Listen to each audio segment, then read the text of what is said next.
ನಮಸ್ಕಾರ. ಇವತ್ತು ನಾವು ತಿಳ್ಕೊತಿರೋ ಟಾಪಿಕ್ ಏನಲ್ಲ, ಇದು ಜಸ್ಟ್ ಫಾರ್ ಇನ್ಫಾರ್ಮೇಷನ್ಗೆ ಅಪ್ಲೋಡ್ ಮಾಡ್ತಿದ್ವಿ. ಐ ಟಿ ಐನಲ್ಲಿ ಯಾವ ಟ್ರೇಡು ಅಂದರೆ ಬೆಸ್ಟ್ ಆಗಿರುತ್ತೆ, ಇವಾಗ ಕೆಲಸ ಬೇಗ ಸಿಗಬೇಕು ನಿಮಗೆ ಅಂದರೆ ಯಾವ ಟ್ರೇಡನ್ನ ನಾವು ಸೆಲೆಕ್ಟ್ ಮಾಡ್ಕೊಬೋದು. ಅಂದರೆ ಇವು ಐ ಟಿ ಐಲಿರೋ ಟ್ರೇಡ್ಗಳು ಅರೌಂಡ್ 130 ಟ್ರೇಡ್ಗಳಿದ್ದಾವೆ. According to government of India government 130 ಟ್ರೇಡಿಗೆ ಸ್ಯಾಂಕ್ಷನ್ ಇರುತ್ತೆ. ಅದರಲ್ಲಿ ಬ್ಯೂಟಿಷಿಯನ್ ಇರ್ಬೋದು, ಯಾವುದರ ಇರ್ಬೋದು. ಇಲ್ಲಿ ಜಸ್ಟ್ ಮೆನ್ಷನ್ ಮಾಡಿದ್ದೀನಿ: draughtsman, civil, mechanical, surveyor, fitter, turner, ಮೆಕ್ಯಾನಿಕ್ಸಲ್ಲಿ ಬೇಕಾದ್ರೆ ಡೀಸೆಲ್ ಇದೆ, ಮೆಷಿನಿಸ್ಟ್ ಇದೆ. ಅದರಲ್ಲಿ ರೆಫ್ರಿಜರೇಷನ್ ಬರುತ್ತೆ, ಏರ್ ಕಂಡೀಷನಿಂಗ್ ಮೆಕ್ಯಾನಿಕ್ ಬರುತ್ತೆ. ಈ ಡಿಫ್ರೆಂಟ್ ಎಷ್ಟು ಇದ್ದಾವೆ, ತನಗೆ ಯಾವ ರೀತಿ ಸ್ಕಿಲ್ ವರ್ಕರ್ಸ್ ಬೇಕೋ ಆ ರೀತಿ ಟ್ರೇಡ್ಗಳನ್ನ ಕೊಡ್ತಾ ಹೋಗಿದ್ದಾರೆ. ಇದರಲ್ಲಿ ಬೆಸ್ಟ್ ಯಾವುದು, ನಮ್ಮ ಕರ್ನಾಟಕದಲ್ಲಿ ಇವಾಗ ಬೆಸ್ಟು ಯಾವುದಕ್ಕೆ ಜಾಬ್ ಆಪರ್ಚುನಿಟಿ ಜಾಸ್ತಿ ಇದೆ, ಗೌರ್ಮೆಂಟ್ ಜಾಬ್ಸ್ ಯಾವುದಕ್ಕೆ ಬೇಗ ಸಿಗುತ್ತೆ ಅನ್ನೋದನ್ನು ಈಗ ಹೇಳ್ತೀನಿ. ನನ್ನ ಅನುಭವದ ಪ್ರಕಾರ ಇದು ಹೇಳ್ತಿರೋದು. ನನ್ನ ಅನುಭವದ ಪ್ರಕಾರ ಬೇಕಾದಷ್ಟು ಟ್ರೇಡ್ಗಳಿರೋದ್ರಿಂದ ನಮ್ಮ ಕರ್ನಾಟಕದಲ್ಲಿ ಇವಾಗ ಗೌರ್ಮೆಂಟು ಮತ್ತು ಪ್ರೈವೇಟ್ ಐ ಟಿ ಐಗಳಲ್ಲಿ ಯಾವ್ಯಾವ ಟ್ರೇಡಿಗೆ ಹೆಚ್ಚು ಬೆಲೆ ಕೊಡ್ತಿದ್ದಾರೆ ಆ ಟ್ರೇಡ್ಗಳನ್ನ ನೋಡಿದ್ರೆ, ಫಸ್ಟು ಅವನ್ನ ಹೇಳೋದು ಅಂದರೆ ಎಲೆಕ್ಟ್ರಿಷಿಯನ್ಗಂತೂ ಯಾವುದೇ ಸ್ಕಿಲ್ಸ್ ಕಡಿಮೆ ಇದ್ರೂ ಪರವಾಗಿಲ್ಲ, ಎಲೆಕ್ಟ್ರಿಷಿಯನ್ಸ್ಗೆ ಒಳ್ಳೆ ಬೆಲೆ ಇದ್ದೇನೇ ಇದೆ. ಯಾವುದಾರ ತೊಗೊಳ್ಳಿ, ಎಲ್ಲಾರ ವೈರಿಂಗ್ ತೊಗೊಬೇಕು ಅಂದರೆ ಎಲೆಕ್ಟ್ರಿಷಿಯನ್ಸ್ಗೆ ನಾವು ಮೊರೆ ಹೋಗಬೇಕು. ಇದರಲ್ಲಿ ಅಂದರೆ ನಿಮಗೆ ಕೆ ಇ ಬಿಲಿ ಬೇಗ ಕೆಲಸ ಸಿಗುತ್ತೆ.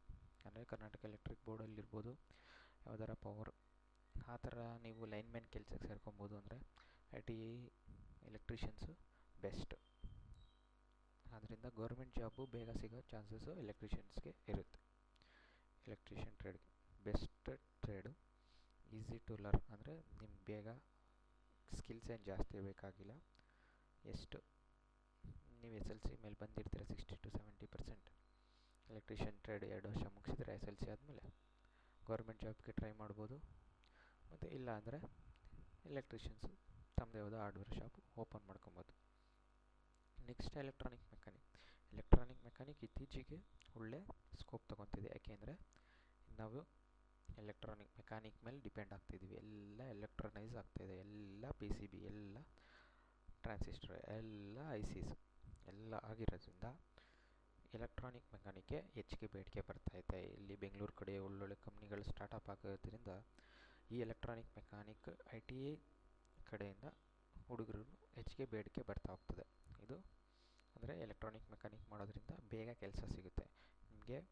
ಗೌರ್ಮೆಂಟ್ ಕೆಲಸಕ್ಕಿಂತ ತಕ್ಷಣ ಕೆಲಸ ಸಿಗೋದು ಎಲೆಕ್ಟ್ರಾನಿಕ್ ಮೆಕ್ಯಾನಿಕ್ ಬೆಸ್ಟ್ ಟ್ರೇಡ್. ಎಲೆಕ್ಟ್ರಿಷಿಯನ್ಸ್ಗೆ ಹೋಲಿಸ್ಕೊಂಡ್ರೆ ಎಲೆಕ್ಟ್ರಾನಿಕ್ ಮೆಕ್ಯಾನಿಕ್ಸ್ ಬೆಸ್ಟ್ ಟ್ರೇಡ್. ಇಲ್ಲಿ ಒಂದು ಸ್ವಲ್ಪ ಸ್ಕಿಲ್ ಬೇಕಾಗುತ್ತೆ, ಯಾಕೆಂದರೆ ನೀವು ಒಂದು ಸ್ವಲ್ಪ ಓದಬೇಕಾಗುತ್ತೆ. ಎಲೆಕ್ಟ್ರಾನಿಕ್ ಮೆಕ್ಯಾನಿಕ್ ಅಂದರೆ ಓದೋ ಸಬ್ಜೆಕ್ಟ್, ಅದು ಸ್ಕಿಲ್ ಇದ್ರೆ ಸಾಕು. ಎಲೆಕ್ಟ್ರಾನಿಕ್ ಮೆಕ್ಯಾನಿಕ್ ಅಂದರೆ ಒಂದು ನೀವೇನು ಲಾಜಿಕ್ ಉಪಯೋಗಿಸ್ತೀರ ಎಲೆಕ್ಟ್ರಾನಿಕ್ ಮೆಕ್ಯಾನಿಕಲ್ಲಿ, ಎಷ್ಟು ಓದಿದಷ್ಟು ಇಷ್ಟ ಆಗ್ತದೆ. ಎಲೆಕ್ಟ್ರಿಷಿಯನ್ಗೆ ಬೋರ್ ಹೊಡಿಯಲ್ಲ. ಎಲೆಕ್ಟ್ರಿಷಿಯನಲ್ಲಿ ಬರೀ ಪ್ರಾಬ್ಲಮ್ ಸಾಲ್ವ್ ಮಾಡಬೇಕು, ಅದು ಇದು ಇರುತ್ತೆ. ಎಲೆಕ್ಟ್ರಾನಿಕ್ ಮೆಕ್ಯಾನಿಕ್ ಲಾಜಿಕ್ಸ್ ಅಷ್ಟೇ. ಏನು ಲಾಜಿಕ್ ಅರ್ಥ ಮಾಡ್ಕೊಂಬಿಟ್ರೆ ನೀವು ಪ್ರಾಬ್ಲಮ್ ಸಾಲ್ವಿಂಗ್ ಏನು ಬೇಕಾಗಿಲ್ಲ. ಜಸ್ಟ್ ನಿಮ್ಮ ಸ್ಕಿಲ್ ಮೇಲೆ ಡಿಪೆಂಡ್ ಆಗಿರುತ್ತೆ ಎಲೆಕ್ಟ್ರಾನಿಕ್ ಮೆಕ್ಯಾನಿಕ್. ಮತ್ತು ಇಂಟ್ರೆಸ್ಟಿಂಗ್ ಸಬ್ಜೆಕ್ಟ್, ಎಲ್ಲ ಸಿಲೆಬಸ್ ಕವರ್ ಆಗುತ್ತೆ, ಪ್ಲಸ್ ಥಿಯರಿ ಚೆನ್ನಾಗಿರುತ್ತೆ ಓದೋದಕ್ಕೆ ಎಲೆಕ್ಟ್ರಿಷಿಯನ್ಸ್ಗೆ ಹೋಲಿಸ್ಕೊಂಡ್ರೆ. ಎಲೆಕ್ಟ್ರಾನಿಕ್ ಮೆಕ್ಯಾನಿಕ್ ಇದು ನನ್ನ ಬೆಸ್ಟ್ ಚಾಯ್ಸ್. ಯಾವ್ದಾದ್ರು ಹುಡುಗರು ತೊಗೊಬೇಕು, ನಮಗೆ ಎಲೆಕ್ಟ್ರಿಷಿಯನ್ಸ್ ಇಷ್ಟ ಇದೆ, ಎಲೆಕ್ಟ್ರಾನಿಕ್ಸ್ ಇಷ್ಟ ಇದೆ ಅಂದರೆ ಎಲೆಕ್ಟ್ರಾನಿಕ್ ಮೆಕ್ಯಾನಿಕೇ ಚೂಸ್ ಮಾಡಿ. ಇದರಲ್ಲಿ ಬೇಕಾದಷ್ಟು ಥರ ಬರುತ್ತೆ, ಎಲೆಕ್ಟ್ರಾನಿಕ್ಸ್ ರಿಲೇಟೆಡ್ ಯಾವ್ದಾರು ತೊಗೋಬೋದು ನೀವು. Next M R I C ಅಂದರೆ mechanic of refrigeration and air condition ಅಂತ. ರೆಫ್ರಿಜರೇಷನ್ಗೆ ಎಕ್ಸ್ಟ್ರಾ ಇರುತ್ತೆ, ಏರ್ ಕಂಡೀಷನ್ ಎಕ್ಸ್ಟ್ರಾ ಇರುತ್ತೆ. ಇವೆರಡು ಕಂಬೈನ್ ಮಾಡಿರೋ trade M R I C. ಅದು ಎಸ್ ಎಲ್ ಸಿ ಆಗಿರೋ ಮೇಲೆ ತೊಗೊಬೋದು ನೀವು. ಎ ಸಿ ಈಗಂತೂ ತಲೆನೇ ಕೆಡಿಸ್ಕೊಬಿಡಿ, A C refrigeration heavy technicians ಕೇಳ್ತಿದ್ದಾರೆ. ನಿಮಗೆ ಮೈನ್ ಇಂಟೆನ್ಷನ್ಸ್ ಅಂದರೆ ಅಬ್ರಾಡ್ ಹೋಗೋ ಆಪರ್ಚುನಿಟೀಸ್ ಜಾಸ್ತಿ ಸಿಗುತ್ತೆ. ರೆಫ್ರಿಜರೇಷನ್ ಮತ್ತು air conditioner. Dubai openings refrigeration air conditioner I T I ಟ್ರೈನೀಸ್ಗಂತೂ ದುಬೈಲಂತೂ ಓಪನಿಂಗ್ಸ್ ಗ್ಯಾರಂಟಿ. ನೀವು ಇಲ್ಲಿ ದುಡಿಯೋದಕ್ಕಿಂತ ಫಾರಿನಲ್ಲೇ ಜಾಸ್ತಿ ದುಡಿಬೋದು. ಅರ್ಥ ಆಯ್ತಾ? ಮುಸ್ಲಿಮ್ಸ್ ಹುಡುಗರು ಕಾಂಟ್ಯಾಕ್ಟ್ ಜಾಸ್ತಿ ಇರ್ತದೆ, ಜಾಸ್ತಿ ಓದೋದೇ ಇದನ್ನು. ನಾವು ಮಂಗಳೂರು ಸೈಡ್ ನೋಡಿರ್ಬೋದು, ಎಮ್ ಆರ್ ಐ ಸಿ ಟ್ರೇಡ್ಗೆ ಅತಿ ಬೆಲೆ ಜಾಸ್ತಿ ಕೊಡ್ತಾರೆ. ಯಾಕೆಂದರೆ ದುಬೈ ಕಾಂಟ್ಯಾಕ್ಟ್ಸ್ ಜಾಸ್ತಿ ಅವರಿಗೆ, ಅದರಿಂದ ಜಾಸ್ತಿ ಈ M R I C trade ಓಡ್ತದೆ. ರೆಫ್ರಿಜರೇಷನ್ ಏರ್ ಕಂಡೀಷನ್ ಟ್ರೇಡ್ ಓಡ್ತದೆ. ಗೋರ್ಮೆಂಟ್ ಅಷ್ಟೇ ನೀವೇ ನೋಡಿರ್ಬೋದು, ಗೋರ್ಮೆಂಟ್ ಆಪರ್ಚುನಿಟೀಸ್ MRSಗೆ ಜಾಸ್ತಿ ಬರ್ತದೆ. ಈಗ ಅಂದರೆ ಎಲ್ಲ ಕಡೆನೂ ರೆಫ್ರಿಜರೇಷನ್, ಏರ್ ಕಂಡೀಷನ್ ಎಲ್ಲ ಕಡೆನೂ ಯೂಸ್ ಮಾಡ್ತಿದ್ದೀವಿ. ಸಿಸ್ಟಮ್ ಎಲ್ಲಿಕ್ಕಿದೆಯಾ, ಎಲೆಕ್ಟ್ರಾನಿಕ್ಸ್ ವಸ್ತು ಎಲ್ಲಿಕ್ಕಿದೆಯಾ ಅಲ್ಲಿ ಇಕ್ಕೇ ಇಕ್ಕಿರ್ತೀವಿ. ಯಾಕೆಂದರೆ ಅಷ್ಟು ಟೆಂಪ್ರೇಚರ್ ನೀನು ಮೇಂಟೈನ್ ಮಾಡಬೇಕಾಗಿರುತ್ತೆ. ಇದಂತೂ MRSC ಹೇಳಿದಷ್ಟು ಕಡಿಮೆನೇ. ಇದು ಗೌರ್ಮೆಂಟಿಗೂ ಸಿಗುತ್ತೆ, ಪ್ಲಸ್ ನಿನಗೆ ಬೇಗ ಜಾಬ್ ಓಪನಿಂಗು ಸಿಗುತ್ತೆ. MRSC ಟ್ರೇಡು ಕಡಿಮೆ ಟ್ರೇಡು, ಎಲೆಕ್ಟ್ರಾನಿಕ್ ಮೆಕ್ಯಾನಿಕ್ಗೂ ಮತ್ತು MRSC ಟ್ರೇಡು ಎಲ್ಲೂ ಜಾಸ್ತಿ ಆಫರ್ ಮಾಡಲ್ಲ. MRSC ಅಂದರೆ ಇಕ್ವಿಪ್ಮೆಂಟ್ಸು ಕೋಟಿ ಲೆವೆಲ್ಗೆ ಇಕ್ವಿಪ್ಮೆಂಟ್ಸು ನಮ್ಮ ಗೌರ್ಮೆಂಟ್ ಕಾಲೇಜುಗಳಲ್ಲಿ ಸಿಗ್ತದೆ, ನೀವು ನೋಡ್ಬೋದು. ಅದರಿಂದ ಹುಡುಗರು ಅದು ಸದುಪಯೋಗ ಪಡ್ಕೊಬೇಕು. MRSC ಅಂದರೆ ಜಾಸ್ತಿ ಟೆಕ್ನಿಕಲ್ ಏನು ಬೇಕಾಗಿಲ್ಲ ಇಲ್ಲಿ. ನಿಮಗೆ ಮೆಕ್ಯಾನಿಕಲ್ ಏನು ಬಂತು ಅಲ್ಲಿ ಜಾಸ್ತಿ ಸ್ಕಿಲ್ಸ್ ವರ್ಕಿಂಗ್ ಇರಲ್ಲ. ನೀನು ಒಂದೇ ಜಾಬ್ನ ಕರೆಕ್ಟಾಗಿ ಮಾಡಬೇಕು, ಎಷ್ಟು ಪರ್ಫೆಕ್ಷನಾಗಿ ಮಾಡಿದರೂ ಆಯಿತು. ನೀವು ಗಿರರು ಏನು ಜಾಸ್ತಿ ಏನಿರಲ್ಲ. ಒಂದು ಸತಿ ನೋಡಿಕೊಂಡ್ರೆ ನೀನು ಒಂದು ಮಿಷಿನಲ್ಲಿ ಏನು ಪಾರ್ಟ್ಸ್ ಇರುತ್ತೆ ಅಂದರೆ ಎಲ್ಲೋದ್ರೂ ಮಿಷಿನಲ್ಲಿ ಅದೇ ಪಾರ್ಟ್ಸ್ ಇರುತ್ತೆ, ನೀವು ಮಾಡಲ್ ಬಂದರೂ ಅದೇ ಇರುತ್ತೆ, ವರ್ಕಿಂಗ್ ಬೇರೆ ಆಗಿರುತ್ತೆ. ಜಸ್ಟ್ ಅದರದ್ದು ಪ್ರಿನ್ಸಿಪಲ್ ಒಂದೇ ಇರೋದ್ರಿಂದ ತಲೆನೇ ಕೆಡಿಸ್ಕೊಳ್ಳೋಂಗಿಲ್ಲ. MRSC ಬೆಸ್ಟ್ ಟ್ರೇಡ್ ಯಾರು ಲೋ ಸ್ಕಿಲ್ಸ್ ಇರೋರಿಗೆ. ಪ್ಲಸ್ ನಾವು ಬೇಗ ಜಾಬ್ ತೊಗೋಬೇಕು, ಗೌರ್ಮೆಂಟ್ ಸೆಕ್ಟ್ರಲ್ಲಿ ತೊಗೋಬೇಕು, ಅಥವಾ ಫಾರಿನ್ಗೆ ಹೋಗ್ಬೇಕು. SLC PUC +2 ಆಯ್ತಿದ್ದಂಗೆ ಅಂದರೆ ITI ಆಯ್ತಿದ್ದಂಗೆ ನೀವು ಫಾರಿನ್ ಹೋಗೋ ಚಾನ್ಸಸ್ ಸಿಗಿರುತ್ತೆ. ಅದು ಮೆಕ್ಯಾನಿಕ್ ಆ್ಯಂಡ್ ರೆಫ್ರಿಜರೇಷನಲ್ಲಿ. ಇದರಲ್ಲಿ ಬೇಕಾದಷ್ಟು ರೆಫ್ರಿಜರೇಷನ್, ಏರ್ ಕಂಡೀಷನರು, ಮೆಷಿನಿಸ್ಟು ಬೇರೆ ಬೇರೆ ಇರುತ್ತೆ.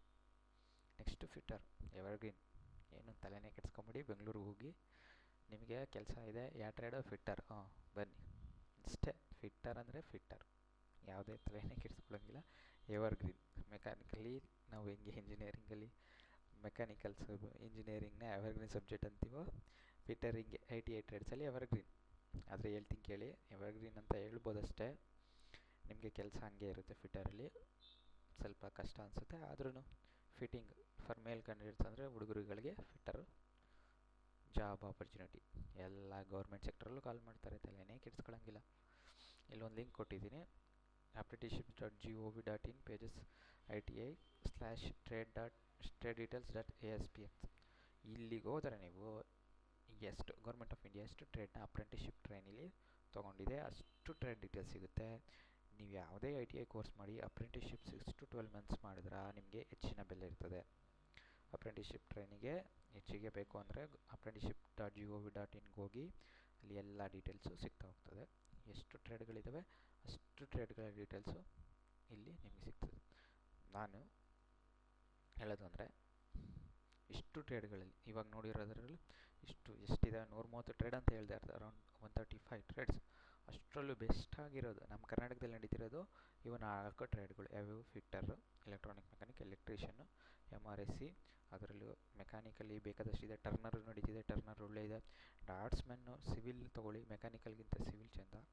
ನೆಕ್ಸ್ಟು ವೆಲ್ಡರು ಪರವಾಗಿಲ್ಲ, ಶೀಟ್ ಮೆಟಲ್ಗೂ ಒಳ್ಳೆ ಬೆಲೆ ಇದೆ. ಯಾವುದೇ ಕೋರ್ಸ್ ಮಾಡಿದ್ರೂ ಓದೋದು ಮಾತ್ರ ಬಿಡಬೇಡಿ, ಔಟ್ಪುಟ್ ಆಗಿ. ಹೀಗೆಲ್ಲ NCVT national council of vocational ಟ್ರೈನಿಂಗಲ್ಲಿ NCVT ಕೋರ್ಸಸಲ್ಲಿ 6 ಸೆಮ್ಗೆ ಒಂದೊಂದು ಎಕ್ಸಾಮ್ ಇರುತ್ತೆ. ಜಸ್ಟ್ ಪಾಸ್ ಮಾಡ್ಕೊಂಬಿಟ್ರೆ ಸಾಕು, ಆಲ್ ಓವರ್ ಇಂಡಿಯಾ ನಿಮಗೆ ಬೆಲೆ ಇರುತ್ತೆ. SCVTಗಿಂತ NCVTಗೆ ಬೆಲೆ ಜಾಸ್ತಿ ಬಂದಿರೋದ್ರಿಂದ NCVT ಎಲ್ಲಿರುತ್ತೆ ಅಲ್ಲಿ ನೀವು ಸೇರ್ಕೊಬೇಕು, ಯಾಕಂದರೆ ನಿಮಗೂ ಓದೋದು ಈಸಿ ಆಗುತ್ತೆ. ಅದರಿಂದ ನೋಡಿ, ಈಗ ಅಡ್ಮಿಷನ್ಸ್ ಆಗಿರುತ್ತೆ, ಬೇಕಾದಷ್ಟು ಅಡ್ಮಿಷನ್ ಆಗ್ತಿದೆ. ಡೈರೆಕ್ಟ್ ಅಡ್ಮಿಷನ್ ನೆಕ್ಸ್ಟ್ ಆಗಸ್ಟಿಂದ ಸ್ಟಾರ್ಟ್ ಆಗುತ್ತೆ. ಡೈರೆಕ್ಟ್ ಅಡ್ಮಿಷನ್ಸು ಹೋಗಿ ಎಲ್ಲೆಲ್ಲಿ ಯಾವ್ಯಾವ ಟ್ರೇಡ್ ಇದೆ ಆ ಟ್ರೇಡ್ಗಳನ್ನ ನಿಮಗೆ ಇಷ್ಟ ಆಗಿರೋದನ್ನು ತೊಗೊಳ್ಳಿ. ಮನೆಯವ್ರು ಹೇಳ್ತಾರೆ, ಅವ್ರು ಹೇಳ್ತಾರೆ, ಇಲ್ಲಿ ಹೇಳ್ತಾರೆ. ನಾನು ಈಗ ಜಸ್ಟ್ ಐಡಿಯಾ ಕೊಟ್ಟಿದ್ದೀನಿ ನಿಮಗೆ, ಒಬ್ಬ ಗೈಡಾಗಿ ಗೈಡೆನ್ಸ್ ಕೊಡಬೇಕಾಗಿದೆ, ಅದನ್ನು ಕೊಟ್ಟಿದ್ದೀನಿ. ಆ ಗೈಡನ್ನ ನೀವು ನಿಮ್ಗೆ ಇಷ್ಟ ಇರೋ ಸಬ್ಜೆಕ್ಟ್ನ ತೊಗೊಂಡು ಓದಿ. ಇದಕ್ಕೆ ಈ ಕೆಲಸಕ್ಕೆ ಇದು ಕೆಲಸ ಅಂತ ಇಷ್ಟರಲ್ಲಿ ಹೇಳಿದ್ದೀನಿ. ಅದರಿಂದ ನಿಮಗೆ ಯಾವುದು ಇಷ್ಟ ಆಗುತ್ತೆ ಅದನ್ನು ಕಷ್ಟಪಟ್ಟು ಮಾಡೋದೇ ಬೇಕಾಗಿಲ್ಲ. ಯಾಕೆಂದರೆ ಇಷ್ಟಪಟ್ಟು ಮಾಡಿರ್ತೀರ, ನಿಮಗೆ ಕಷ್ಟ ಅನಿಸೋದಿಲ್ಲ. ಯಾವನೋ ಹೇಳ್ತಾನೆ ಅದಿಲ್ಲ, ಅದಕ್ಕೆ ಇದಕ್ಕೆ ಬೇಡ. ನಿಮ್ಗೆ ಯಾವುದು ಇಷ್ಟ ಆಗುತ್ತೆ ಅದು ಎಷ್ಟೇ ಕಷ್ಟ ಆದ್ರೂ ಓದಿ. ನನಗೆ ಇದನ್ನೇ ಮಾಡಬೇಕಾ, ಮನೆಯವ್ರು ಹೇಳ್ತಾರೆ, ತಲೆನೇ ಕೆಡಿಸ್ಕೊಬಿಡಿ, ನಿಮ್ಗೆ ಯಾವುದು ಇಷ್ಟ ಇದೆ ಅದನ್ನು ತೊಗೊಳ್ಳಿ. ಲಾಸ್ಟಿಗೆ ನಿಮಗೆ ಬರೋದು ನಾನು ಅವನು ಹೇಳಿ ಮಾತು ಹೇಳಿ ಕೆಟ್ಟಿದ್ದೀನಿ ಅನ್ನೋದು ಬರಬಾರ್ದು ಅಷ್ಟೆ. Okay, thank you for watching. ಇನ್ನೂ ಯಾವ್ದಾರ ಇನ್ಫಾರ್ಮೇಷನ್ ಬೇಕಾಗಿದ್ದರೆ ಕಮೆಂಟ್ ಮಾಡಿ.